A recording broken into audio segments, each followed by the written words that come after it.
How do you review a game about game design? This is the central question that I found myself struggling with throughout the first half of the beginner's guide. I'm not a game designer, so what sort of barometer could I use to determine whether or not a game was accurately representing the industry? Furthermore, I puzzled over the concept of critiquing a work of art that spent all its energy critiquing both itself as a game and me as the player. It was almost like looking down a well with a mirror at the bottom. Soon enough, I came to the conclusion that the beginner's guide was asking bigger questions and tackling larger issues than that which sprung from my initially narrow and simple categorization. Davey Wreden's follow-up to the Stanley Parable does some big things that I have yet to see other games in the walking simulator genre even attempt. Sure, it's a game about making games. You spend the entirety of the 90-minute experience exploring old game concepts created by the narrator's friend, whom he calls Coda. Starting with an experimental Counter-Strike level that was made soon after the narrator meets him, over a dozen further games are loaded up in sequence to show how Coda grew as a designer throughout the years. The games are all made within Source, which is Valve's proprietary game engine from which titles like Half-Life 2 and the Portal series were first created.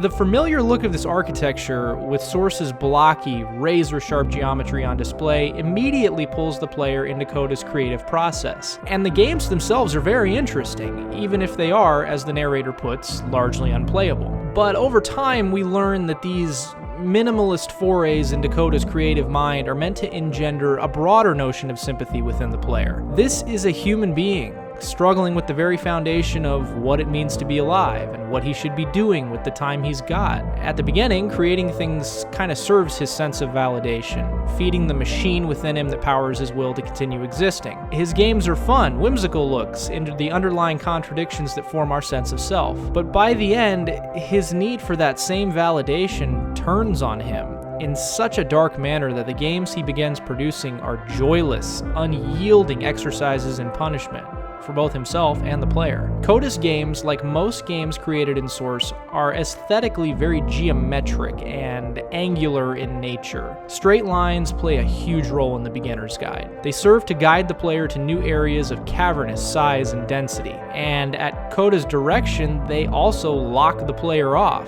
imprisoning them behind lines of code and reminding them that life often feels like a series of walled-off corridors through which we shuttle to and fro. At one point, the narrator highlights this conceit in a rather sad and brilliant way.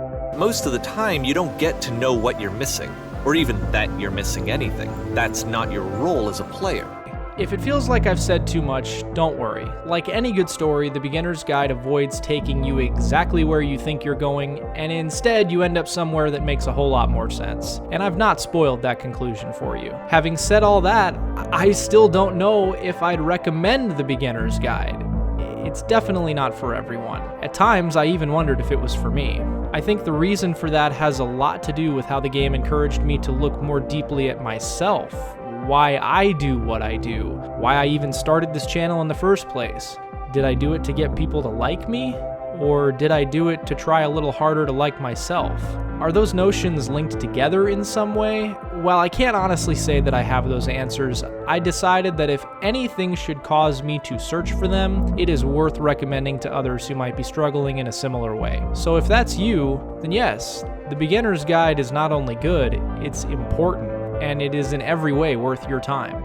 Thanks again, guys, for watching Gameplays U. If you enjoyed this video, please give it a like. It helps out so much. And if you'd like to be a part of this channel moving forward, I would love to see you subscribe. Take care, guys, and I will see you next time.